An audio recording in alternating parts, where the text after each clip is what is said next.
ever find. But somehow, someone knew and they were using it against her. Kemi was extremely worried as she wondered who the blackmailer could be. Just as she sat there quietly, her phone vibrated again. It was another message that got her heart racing.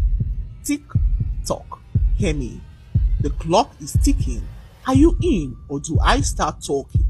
The message read as Kemi's hands began to shake as she typed out a reply. Why are you doing this? What do you want from me? Kemi texted the anonymous number, who immediately replied her message saying, I want you to suffer, just like I did. Follow my instructions now, or the whole school will know your little secret. Kemi felt the walls close in on her again. She couldn't let this person expose her and knew that she had to do something. She thought about Tayo again, who had been acting strangely around her, and Kemi could not help but ask if he really had something to do with the blackmail. Could he be the one behind this? Kemi asked herself as the school bell went off for their lunch break. Students flooded the halls, laughing and talking as they made their way to the school shop. This was her only time to strike, as Kemi knew that the principal would be out for her break.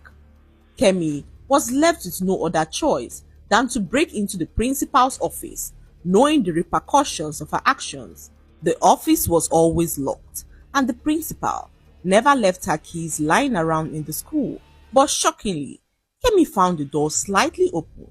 She walked through the door of the office, her heart sinking into her throat as several thoughts ran through her mind. What if this is a setup? She thought to herself as she scanned through the office with her eyes and caught sight of a filing cabinet in the corner. With trembling hands, Kemi walked over to the cabinet and tried to tug it open. It's locked, Kemi thought to herself as she pondered on what to do next. Her phone buzzed again. It was the blackmailer, who told her to check the drawer underneath for a spare key. Kemi hesitated for a moment, wondering how the blackmailer knew everything that was happening, as if they were right there, watching her every move. She opened the desk drawer and saw a small key, which she used to unlock the cabinet. Kemi could hear her heart race through her chest as she came across the answer sheet for the upcoming maths test. Kemi's hands began to shake like one who was epileptic. She froze there in shock, wondering what she was going to do with the answer sheet.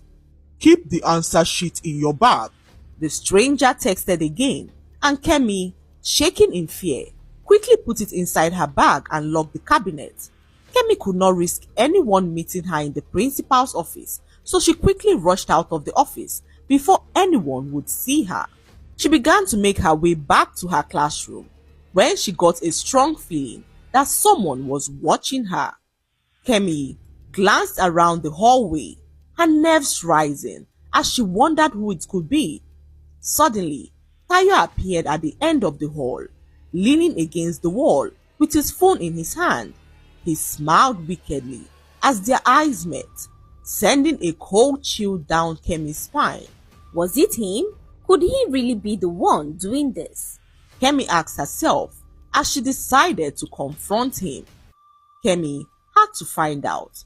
With her heart pounding in her chest, she decided to follow Tayo, staying far behind to avoid any form of suspicion. She watched as he walked past the principal's office, glancing over his shoulder before slipping into an empty classroom. This was it. Kemi took a deep breath as she approached the classroom door. Her hands trembled as she pushed it open slightly, peeking inside. Tayo was all alone, pacing nervously as he clutched his phone tightly in his hand. Kemi, filled with so much courage, walked into the classroom to confront him. Tayo, she said, I know what you are doing. Why are you doing this to me? Tayo's head snapped up. His eyes widened in surprise, but before he could respond, Kemi's phone buzzed again. She pulled it out, her blood running cold, as she read the message.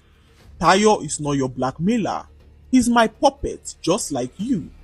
Kemi's heart sank to realize that the real blackmailer was still out there. She began to think of who she had hurt so badly that would stop at nothing to destroy her. Could it be Jemila, the girl she gave a box of poo as a birthday gift? Or Folu, the girl she accused of being behind the vandalization of the school science lab? Or Yemisi, the girl she shaved her head with a scissors while she was fast asleep in class? The possibilities were endless, owing to the fact that Kemi bullied anyone that she believed was weak. She returned to her class and decided to monitor Jemila, Folu and Yemisi, who were currently having a discussion together. What a coincidence, she thought to herself.